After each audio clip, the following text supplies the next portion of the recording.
সংসার থেকে সংসদ, চট্টগ্রামের ভিন্ন দুটি আসন থেকে নির্বাচনে লড়ছেন এক দম্পতি।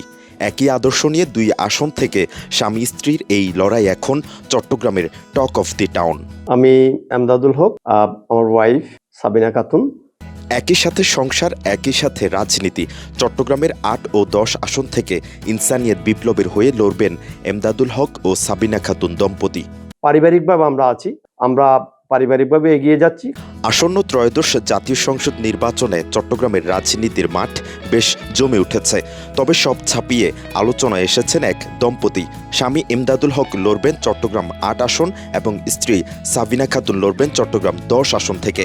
তাদের নির্বাচনী প্রতীক আপেল। আগামীর বাংলাদেশ, সামনের বাংলাদেশ।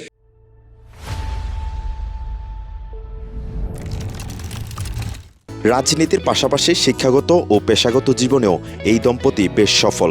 মোহাম্মদ এমদাদুল হক রাষ্ট্রবিজ্ঞানে মাস্টার্স করে বর্তমানে কর্মরত আছেন চট্টগ্রামের ইপিজেডের একটি তাঁবু প্রস্তুতকারী প্রতিষ্ঠানের সাপ্লাই চেইন বিভাগে। অন্যদিকে সাবিনা খাতুন অ্যাকাউন্টিংয়ে মাস্টার্স সম্পন্ন করেছেন এবং একটি বেসরকারি গ্রুপে ফাইন্যান্স অ্যান্ড অ্যাকাউন্টস বিভাগের সহকারী মহাব্যবস্থাপক হিসেবে দায়িত্ব পালন করছেন।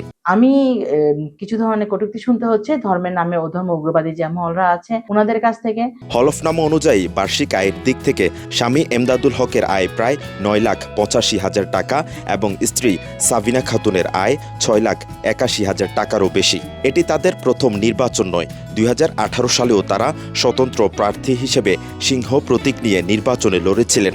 তবে এবার তারা নিজেদের দলের আপেল প্রতীক নিয়ে ভোট যুদ্ধ করবেন।